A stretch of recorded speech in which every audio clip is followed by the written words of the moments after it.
Welcome back, and welcome to the first plenary. You know who I am.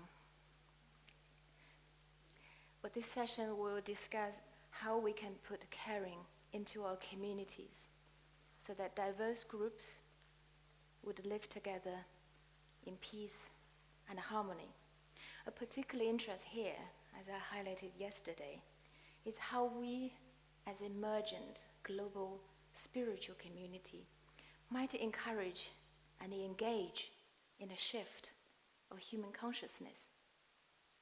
But you may ask the question, can such a shift meet the challenges that we're confronting globally? As we heard in Rama's session, and as we look around, our world today seems to be violent. There are wars, threats of wars, attacks, killings, shootings.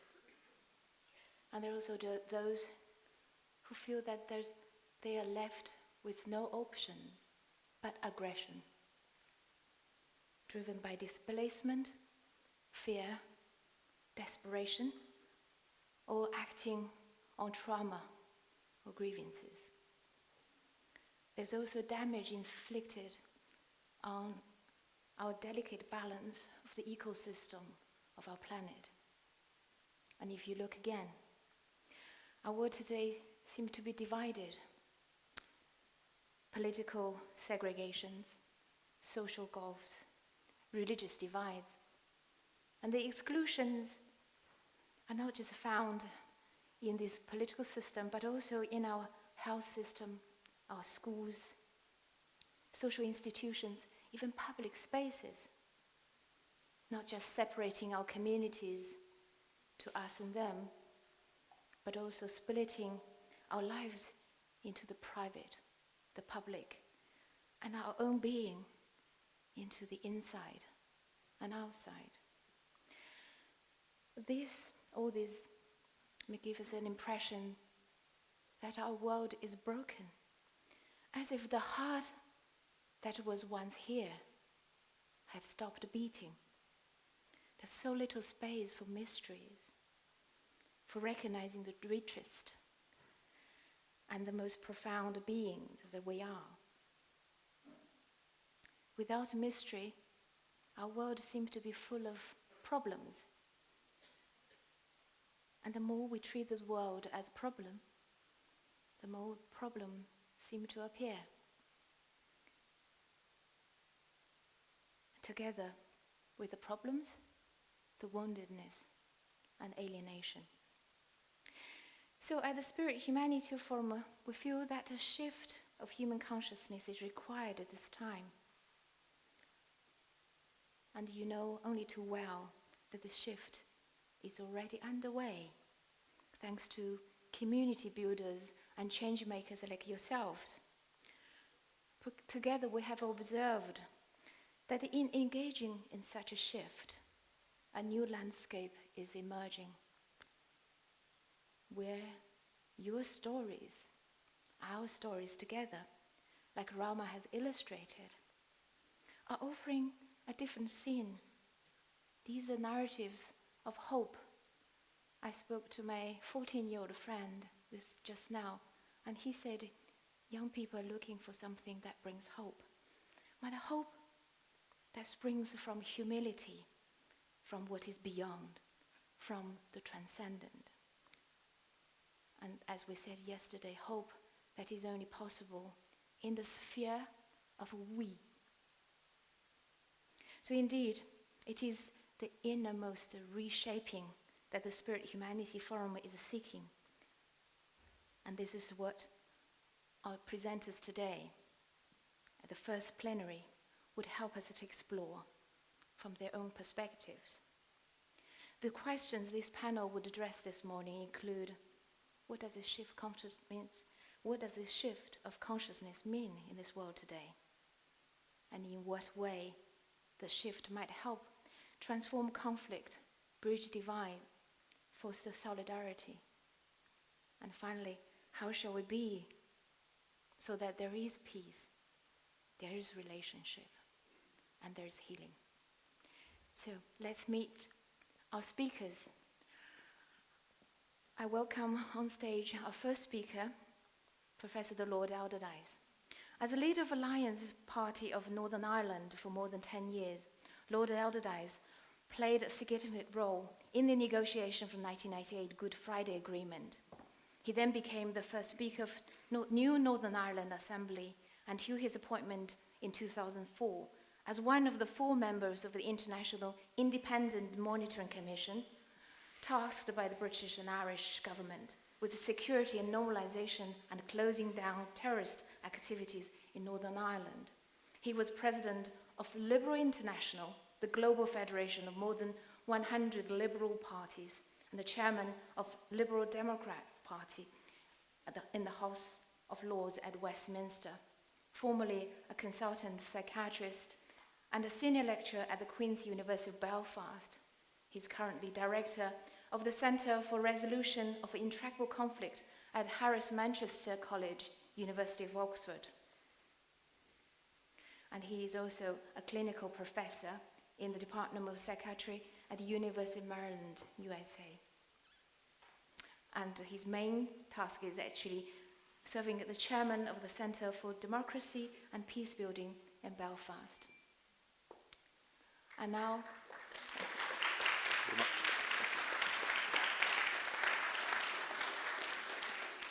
I introduce you our second speaker and welcome on stage Mr. Ottarr Proppe.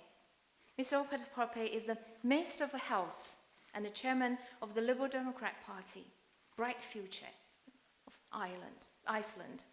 He is also a musician and a songwriter and has been playing with bands like HAM, if you know, Dr. Spock, Ross, and others. And Ottarr is an actor, scriptwriter, an audio producer, and producer of film and documentaries. Formerly, he was a member of the Best Party in Reykjavik and a city council member from 2010 and 2013. Ottarr has been playing an important and actually active role at the Spirit Humanity Forum since the beginning.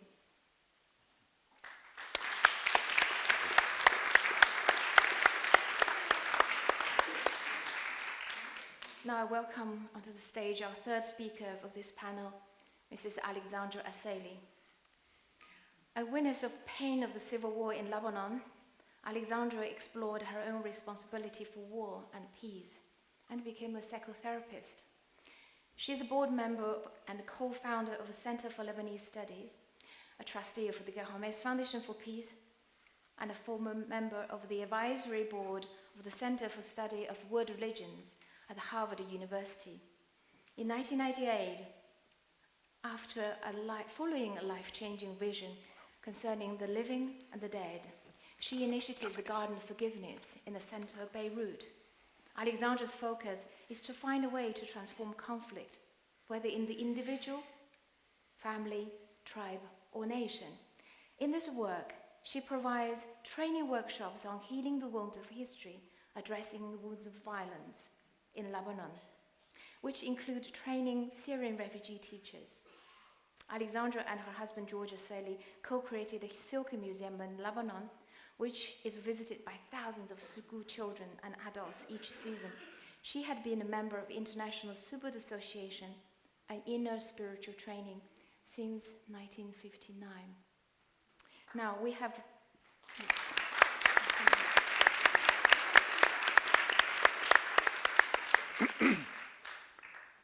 I have all 3 speakers. So here's the plan. But do you know what Spike Milligan said about plan? You do? He said, we don't have a plan in case anything can go wrong. But we do. It's not a plan, but mostly the structure of this panel. So each of the presenters will speak from their perspective, the kind of questions that were posed here. And afterwards, I will invite them to talk amongst themselves So this is unlike the traditional panel that the facilitator will ask questions. Instead, I'll ask them to speak to each other, listened by you, witnessed by you. And then we'll open the floor and extend this conversation to you. And hopefully, we'll finish on time. Thank you very much, Sherto, and very nice indeed to be here with all of you back in Reykjavik. Sherto made an appeal to me right from the very beginning, indeed from the first invitation, which is, this is not about making a speech, John. She knows me well enough, you see. It's about having a conversation. So I'm going to speak for a little while about my own thoughts and experience of these issues of conflict, division, violence, and the spiritual dimension. I was growing up and coming into my early teens in the late 1960s in Northern Ireland when things were beginning to break down into violence. And it was an important question for me, growing up as a son of the Presbyterian manse, why in this relatively religious part of the world, which was not wealthy but certainly not poor by global standards, which was not a perfect democracy but nevertheless had free and fair elections and political structures, and good and fair courts and so on, why was this intractable political violence continuing on? And the explanations that were being given by political science were very unpersuasive to me. They were fine if you were sitting in some academic place writing books, but they didn't relate at all to the realities of what was happening on the ground with people in Northern Ireland. And so I thought, how can we understand why a community with all these possibilities does such self-destructive things? And I decided to go into medicine and psychiatry and psychoanalysis with the thought that if it was possible to understand why individual people behaved in self-destructive ways, maybe it was possible to apply that to the system at the level of people as a community rather than the level of people as individuals.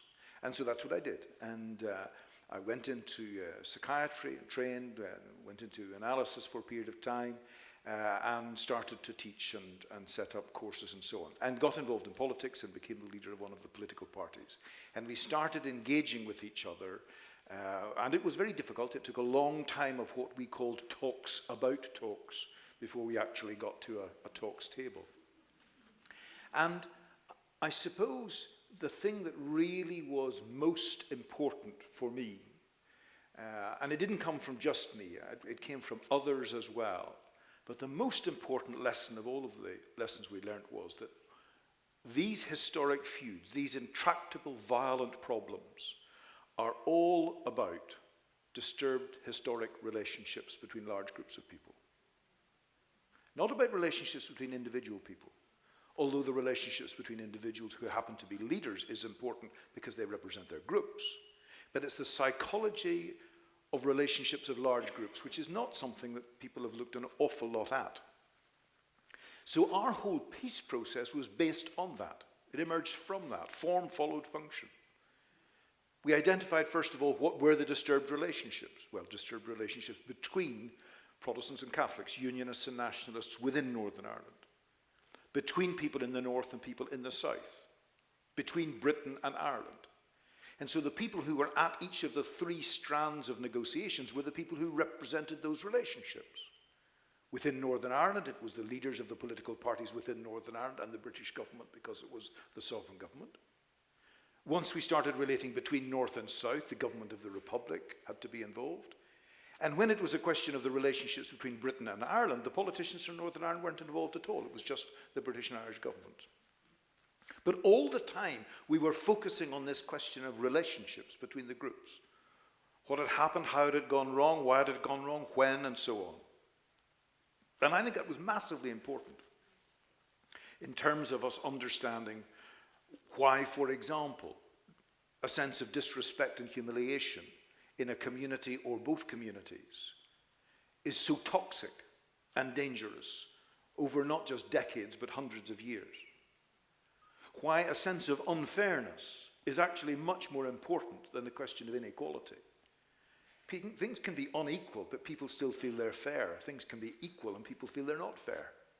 And it's the unfairness that's really profoundly toxic to people. And then there have to be peaceful ways of making the change in the relationships. If there are no peaceful ways of making the change, then people will turn to violence, not necessarily as a strategic decision, even if it's presented in that way, but as an angry response to the frustration and the hurt of what has been happening. The important thing about all of that, of course, is that relationships are not a static thing. If you think you've got your relationship with somebody sorted out, it's already in trouble. Because they're dynamic things. And one of the problems in Northern Ireland at the moment is not that we're about to break down into violence, but the next generation has forgotten that it's about relationships. They think it's all about procedures and playing the political game, and holding your own. And that's why we're in difficulties at the moment. You see, peace processes are not a sprint, we all know that. But they're not just a marathon or a steeplechase with lots of hurdles either. They're a relay race, where the baton gets passed from one government to another and from one generation to another. And in Northern Ireland, the current generation's dropped the baton. But it's not, of course, just about relationships between groups of people. It's also about relationships with stakeholders from outside, with the world in which we live and all the created order. And it's also about our relationships with the transcendent. And these are not easy things for us to struggle with, because in our different communities we have different understandings, different ways of being, not just different thinking, not just different knowledge, but different ways of being in the world in our understanding of the relationship with each other, with the created world, and with the transcendent. And struggling to find a way in which we can relate together is really very difficult, because it's very easy and very tempting for us to think that we're right, and if only the other guys could come to our understanding of things, then it would all be okay. Maybe that's one of the reasons we're in such terrible difficulties at the moment, is that for quite some time, people on the more liberal side with which I identify myself have felt so much that we're right, that the agenda has been pushed and pushed and pushed, and now many other people who never shared it are rebelling against it in a very angry, powerful way. And we need to be very much aware of any contribution that we make to all of this. And also, in our way of understanding these things, maybe we have to move beyond where we've been at for a long time. You see, this year we're celebrating 500 years since the Reformation. And the Reformation came in the context of the Enlightenment, and a whole new way of thinking about things, a way of thinking that divided off the body from the soul, and made all sorts of things possible in our understanding of things, the whole development of science. And someone said to me recently, yes, you see, it was really, really important. Now we understand that it's like the body is like the hardware of a computer, and the spirit is like the software, and together they make a difference. I said, no. Yeah, that is the way we've understood it for the last 500 years. And we've gone a long way, but we've come to the limit of that, and maybe the limits of liberal democracy as we've understood it as well. Because you see, the thing is, the software generally doesn't affect the hardware of a computer. And the hardware simply puts limits on what the software can do, but it's not like that with human beings. Because with us, the software affects the hardware, and the hardware affects the software, and the relationship with the other computers affects each other. So to limit ourselves to viewing human beings as though they were, that's not a model that works. And in fact, this is one of the problems for us, that our mental models constrict what we can understand. And when we think about the transcendent, the bandwidth about what we can understand does not produce models that help us really appreciate what happens at the tiny, tiny, tiny, tiny level of nanophysics, or at the huge level of astrophysics. Those are not things that in our mental, you can't understand. You have no model for infinity. You have no model for what happens at a subatomic level in nuclear physics. We can only have little models. This one and this one. It's like a wave. Well, it's like a particle as well, but that's different. Well, of course it's different, because it's neither of those things. It's actually something we can't even conceive of. And yet what we do when we speak about the transcendent is we produce symbols, because symbols are the only way you can speak about things that are beyond our human understanding, and then we concretize the symbols. And we lose the whole point. If I ask a nice young lady out for dinner, it's not because I think she looks thin and underfed and I'm really taking pity on her. It's because I want a relationship with her. But if she thinks concretely about it and thinks, he thinks I'm thin and underfed and don't look after myself properly, the relationship's not going to get very far. If the symbolic is no longer symbolic, if in fundamentalist thinking of any kind it becomes concretized, instead of it helping the relationship to go beyond where it's at, it keeps us pulled back into antagonisms and misunderstandings. And for me, this is why the way that Jesus approached things was really important. He never produced a systematic theology, you know. He didn't even produce a creed. He told stories, parables. You know, the Good Samaritan, the man who looked for the pearl of great price, the prodigal son. And then you'll have people saying, isn't that interesting? Now, the Good Samaritan must have had a good bank account if he was able to do those things. I wonder what the wife of the man who gave everything up for the pearl of great price, I wonder what she thought. And I wonder, the prodigal son, what about his mother? She never appears in the story. You see, all of that's nonsense. Because those people didn't exist. There was no mother for the prodigal son. There was no bank account for the Good Samaritan. There was no wife of the man that sold the pearl of great price. They were stories. They're just stories.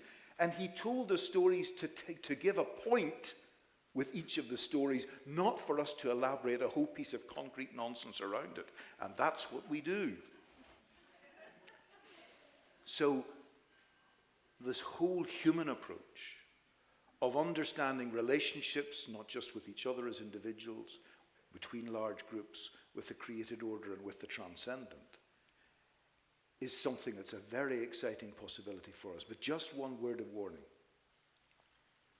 It's like the health warning I give to everybody who gets involved in conflict resolution. It's very dangerous for your health. Look what happened to the prophets. They generally got crucified. And if we're looking in an excited way to a whole new way of thinking about things, a whole new paradigm, a whole new set of possibilities, which I do look to in an excited way, don't forget that half a millennium ago when this happened, there were tremendous wars of religion. And many people reacted for and against in violent ways. And we may well be slipping into a global conflict now, because that kind of change does not take place in the sort of peaceful way that we would love. Because the world and the world of people is the world that is, not just the world that we would like it to be. Thank you.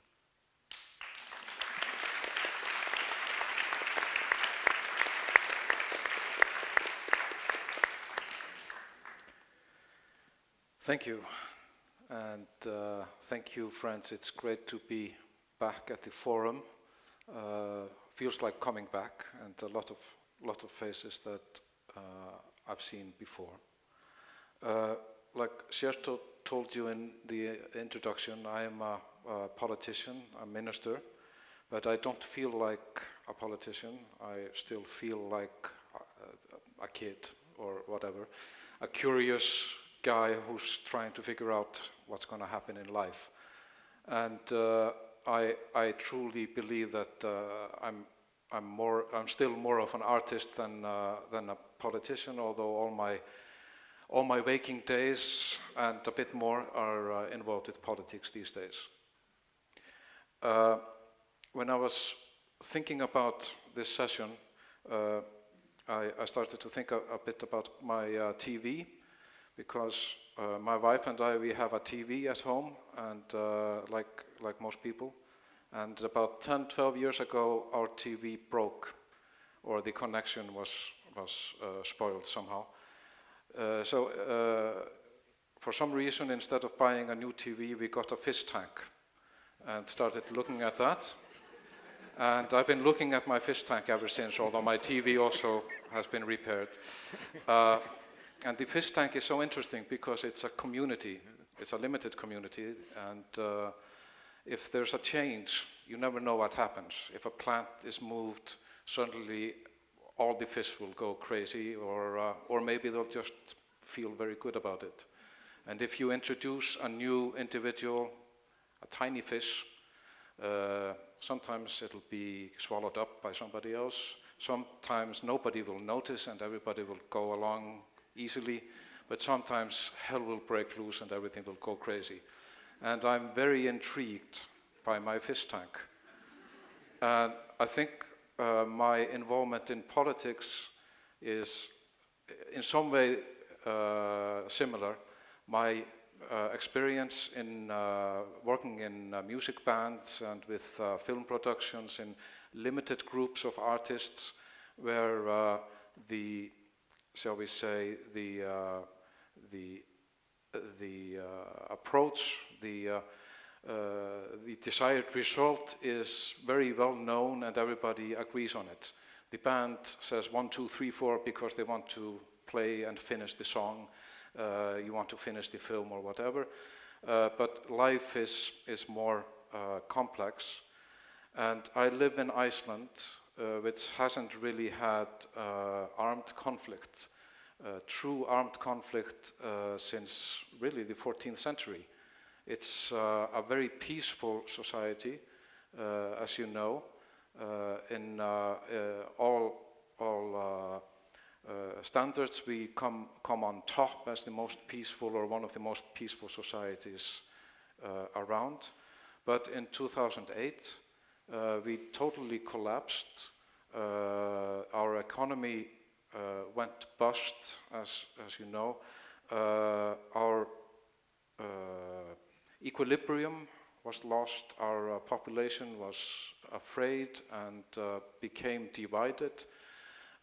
We had unrest and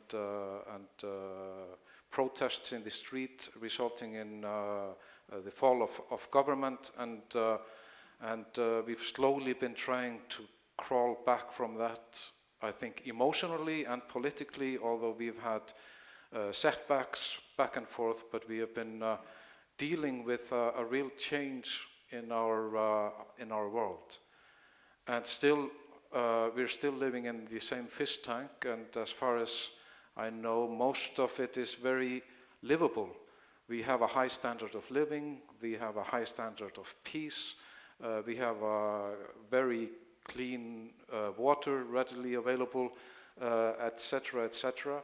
But still in this community there is a feeling of distrust, a feeling that somebody else, some other group, some other level of society, the people in the countryside or the people in the city, the people on the political right or the people on the political left, etc., are somehow lording it over the rest.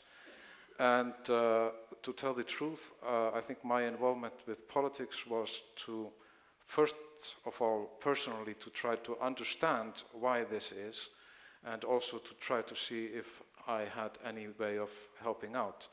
And I started with a movement called the Best Party, which some of you may have heard of, in the city elections in 2010, quite just over a year after the crash of the banks. And it was basically not a political party, but a group of artists and artistically minded people. And somebody once described it as not a political party, but a political self-help movement.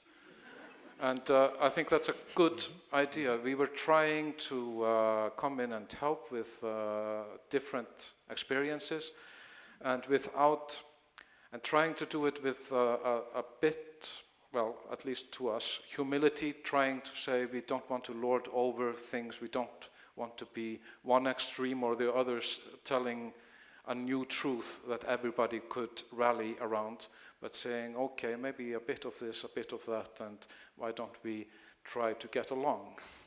Just quite a basic and maybe an infantile way of looking at politics, but I think an interesting one. And this is now going on 7-8 years ago, and I'm still in politics. And of course, politics is a place of conflict, not least because politics is a very visible business. we are being lighted, and we even have technology to bring our voices all into every corner of this room. There's a camera that might be connected to the internet. You never know. And as politicians, this is our way of, these are our tools. But at the same time, this means that this affects our relationships. And you cannot get around conflict and different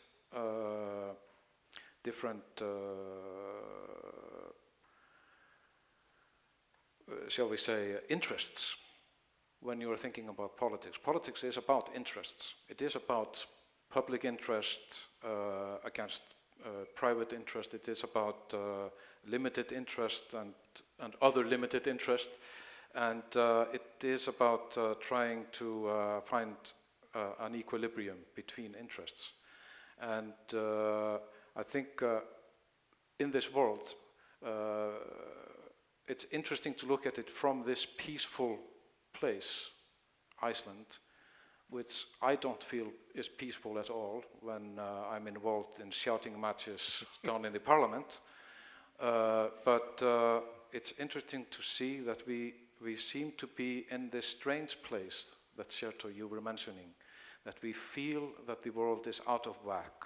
We feel that there is increased violence. We feel that there is increased instability. But at the same time, there is so much ability of communication. There is so much richness in material richness, in movement of people, things, ideas.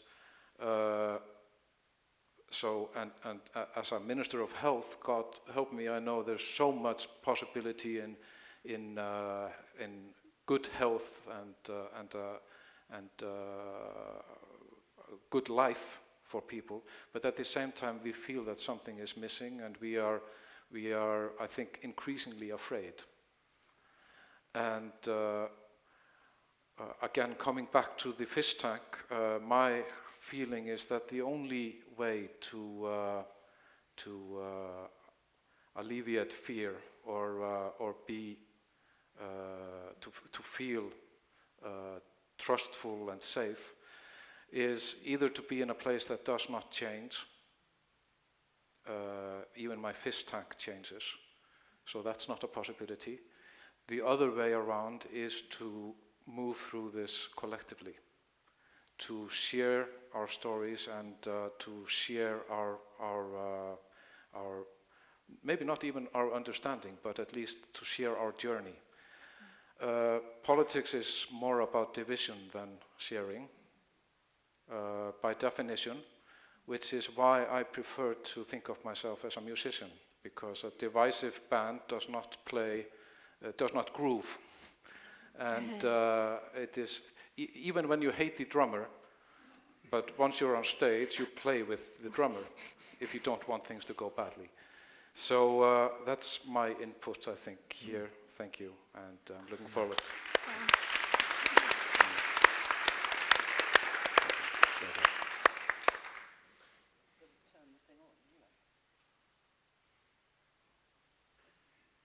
Yeah, it's on, Alexandra. It's on? Yep, there we go. I'm on. I'd like to stand up and say how grateful I am to everybody here. A lot of you have been contributed to ideas that have come through me and I've worked on. The last one was living from the inside out. I thought that's fantastic. That's what I've been doing all my life and I've never noticed it. So I think that I'm really grateful to many people here who have contributed to ideas like the tipping point for TED Iran. You know who you are. And that set me off on a whole story about being an ancestor. That's the tipping point for the future, isn't it? We're all the tipping point in this room for the next lot. So I'm grateful to you. Thank you. So where do I go from here?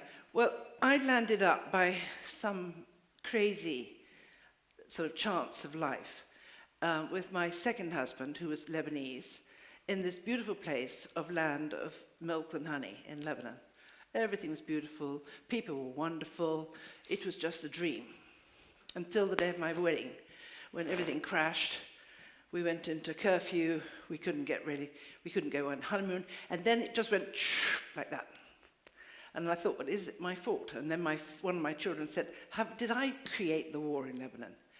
And so we all took responsibility in our ways. And I started thinking, well, what makes people do these suddenly from these wonderful human beings who are just so delightful, and I could go anywhere, drive my little Mini all over Lebanon with my kids in the back, and everything was just marvellous. And suddenly it wasn't. Suddenly I was being sniped at, our houses were bombed. We had to run away this way and that way, and children was dragged like kittens from one school to another to be safe. And suddenly all that sort of dream disintegrated. And then it took me a long time, because then I was very busy saving. You know, I was sort of aid, and then we'll do it, and we'll get more blankets and everything will be all right, or we'll get more thises or that's, or we'll all talk together and it'll all be better. But it didn't get better, it got worse.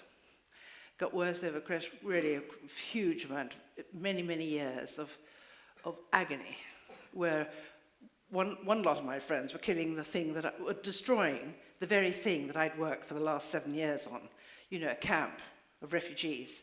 And then along come the Christians and wipe it all out. And I thought, I'm going mad, you know, what are the Christians doing, wiping out the very people that I love and care for? And so on and so forth. That happened. And then our houses were destroyed by the thises and the that's, the people that I thought I also loved. Because I wasn't involved, and I didn't have these historical hatreds in me. I was lucky. I had other historical stuff of my own, from having had a Russian mother and as a refugee and all those sort of things. But I didn't have it in me in that land. And so I was watching and thinking, this is mad. In the end, there were 35 different groups, not just Christians and Muslims. There were 35 different groups fighting each other in the Lebanese civil war. Just imagine that. So if I'd gone away for a couple of weeks and I came back, someone would scream at me and say, what the earth are you doing crossing that street? Don't you know that the sniper is sitting up in that building now? And he has breakfast from 8 till 9, but then he starts shooting again. And of course, if you've been away for a week, the sniper changes his mode of living. And there you go, you suddenly find yourself in the firing path. So I went into this madness and I started to think, how do we do what we do? How do we, as human beings, do what we do? How do we destroy from one minute to another? What happens to the memories that you talked about, Ottarr? The memories from the past, the old humiliations of 1,000 years, suddenly get triggered like that. Now, I'm delighted because the scientists have caught up with those of us who are in the psychological world.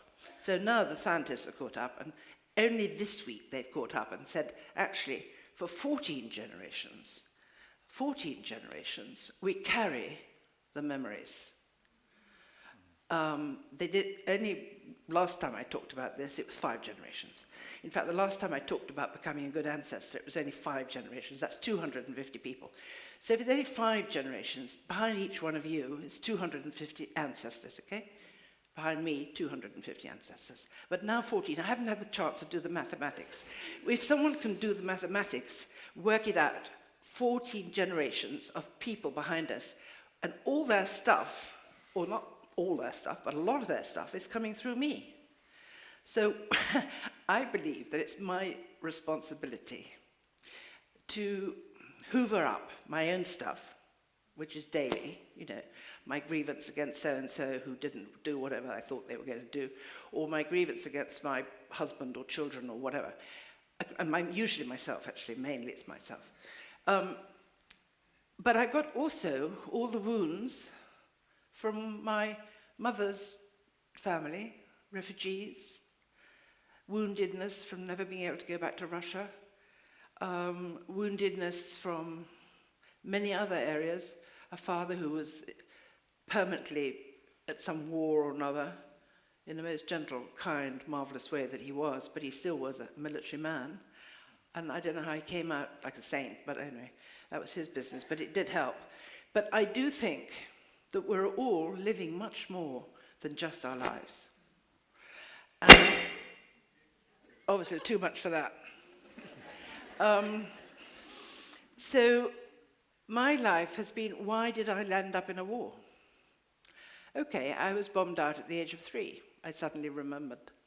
I was a refugee as a child in the war, in the Second World War. My parents were all connected, refugeed. And I suddenly realized, actually, it's not just me, it's all that stuff coming from the past. And in Lebanon, I began to talk to people and notice people. They all had stories. They used to burn the cross, or some of them did, on the day of the Annunciation. They'd burn the cross. They'd been brought up to burn the cross. And others had been brought up to just never trust a Muslim. None of this I'd noticed because I was seeing a sort of dream world when I got there. I didn't notice that people really felt that way about certain elements of humanity that they hadn't come to terms with. I remember my mother-in-law's cook driving down the hill and screaming at some man with a Druze habit and saying, "These bloody so-and-sos, you know." And I didn't know where that came from. I just had no knowledge of that kind of hatred. And so I began to think, this needs mending somehow, that we need to do something to heal the wounds of history. And so after a very, very long time, and I won't bore you with all the bits that I encountered in myself and the road I took. But the road I took was to become a psychotherapist, to try and understand myself and what goes on, so in our lives, and how I could help myself and others. And then I wondered, I asked God something, because I was very interested in the ancestral story. And I asked God a question. I was doing some work with a group of women in America, and they wanted to know more about their ancestry and what was stuck in them. And I had got to the stage where I recognized that the living and the dead were holding each other in a kind of contract. Certainly in Lebanon, the living and the dead held each other. The dead handed on the wounds that they hadn't been able to deal with. They handed on their own grievances. They handed on the humiliation that they'd suffered, and vice versa. And so I asked God this question, having been reflecting quite a lot on this dynamic, this contract, as I understood it. And I asked it in very, is that someone having good fun over there? Or was it just... Anyway, I asked this very casual question, and I wasn't feeling very holy or anything like that. And I just say, okay, God, am I on the right track? Is there a contract between the living and the dead? Do the living hold the dead, and the dead hold the living? And the response was so dramatic. It was the most dramatic thing that's ever happened to me in my life. And yet my question was so simple and so sort of casual. And the result was that it felt like every atom in my body had shifted. It was like every cell in my body had jumped suddenly. Every brain bit, whatever thing goes on in the brain, had leapt. All my muscles had changed. My being had completely changed. It was the most... And there are two people who were there at the time, a Zambian great friend of mine, and Ozana, do you remember? And another great friend of mine who was French. And am I banging it? So it's my fault. I knew it had to start with me. That's a very, very good thing to happen, isn't it? It starts with us. Great, okay, I'll take responsibility for that. Thank you.